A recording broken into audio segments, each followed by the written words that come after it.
it was an amazing game of rugby.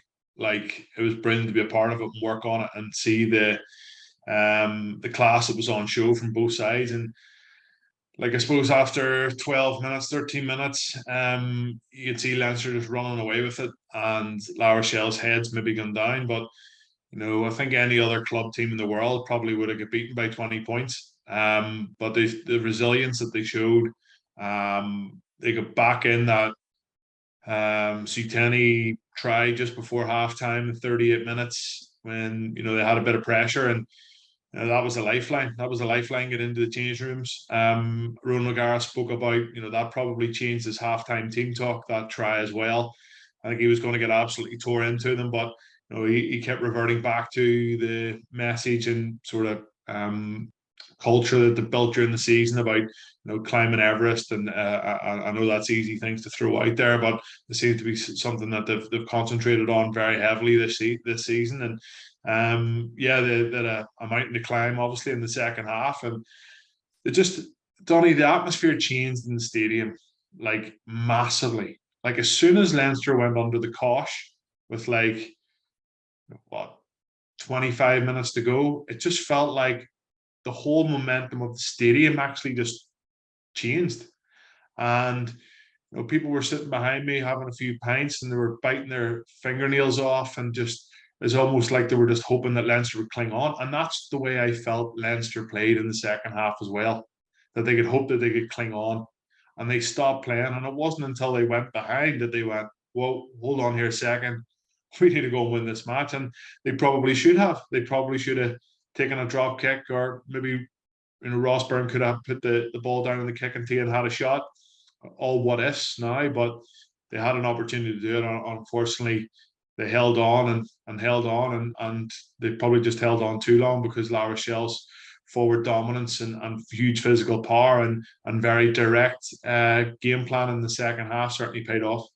They made, I think, 160 tackles in the first 60 minutes, and La Rochelle made something like 40. So 4 times the amount of tackles, getting back up off the ground every single time. If you're in attack mode, you can play, you're going to play the width, you're just going to amble back into midfield, maybe wait for the ball to come for you a couple of times.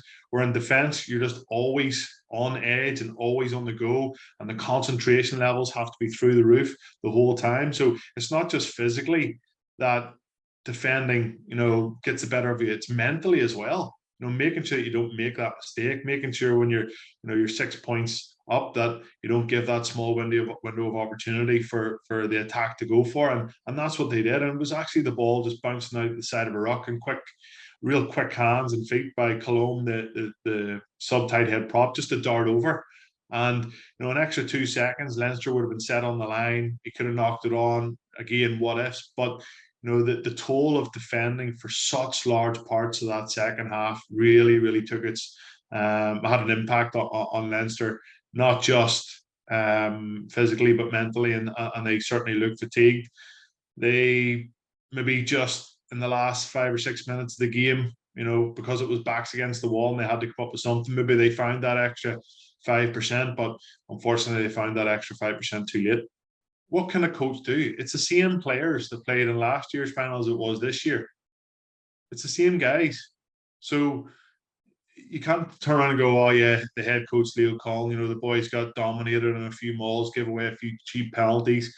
Like, it's the same players that were defending those mauls last season. It's the same players that were getting, knocked back in the collisions last year.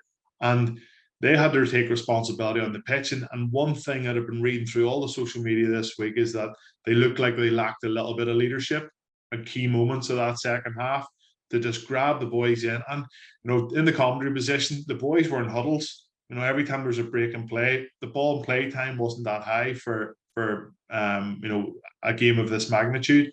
So they were huddling all the time. Key personnel were probably trying to say, right, okay, this is what we're going to try and have to do to exit. But that's okay in a break of play. It has to happen when the game is flowing. It has to happen when somebody comes up and makes a game-changing hit. There's a huge counter ruck. They, demolish somebody in defence, and somebody else gets over the ball. that's leadership as well. It's not just saying the right things. You have to lead by actions.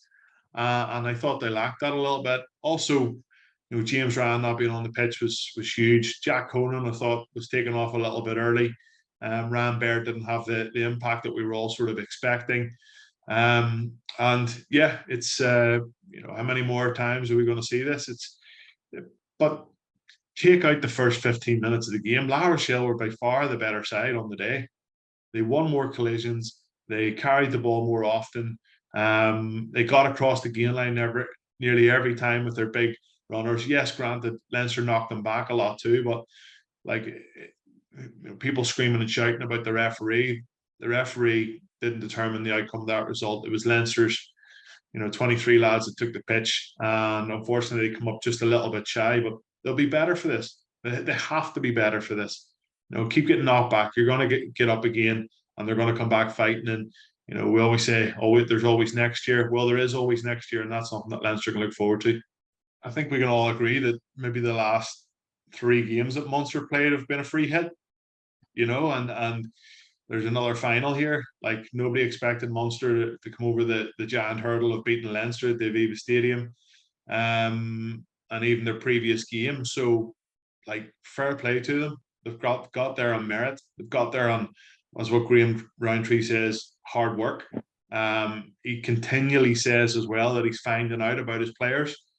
So maybe the likes of not seeing Joey Carberry involved week in and week out is a sign that he's starting to find out things that he wants him to work on, and he's not really in the picture at the minute. And there's other guys that are coming in and playing really, really well. Ben Healy being one of them.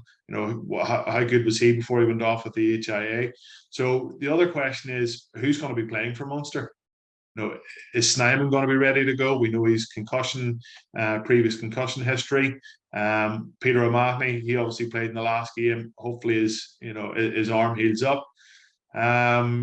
You've Conor Murray there as well, and obviously Fekatoa, who was out injured, but Ben Healy and Crowley played so well together with that second distributor against Leinster that that might be a ploy that they go with, especially against a Stormers team that like to play with a lot of width. A lot of one-out runners, get them over the gain line and spread the ball. So it's going to be an intriguing game. Like, there's a 6-point handicap in the game. It's a little bit bigger than I thought it was going to be. So that's obviously Stormers -6 in the handicap, 10-11. I'd be tempted to keep this bus moving forward with Munster, and I think Munster +6, 10-11 is a good shout. They don't have the last week of having a match, having to jump on a flight straight away. They've got there in plenty of time. They'll have there's obviously no altitude down in Cape Town. That's another positive. They've been there recently, won 26-24. They won back in October against the Stormers at home, 30 points to 18. They're a team that know how to beat this Stormer side. So yeah, who would have thought it? Who would have thought it? Munster in a final in Cape Town to win the URC 6 months ago. Who would have thought that? Well, here we are, and it wouldn't surprise me if Munster just go and do it.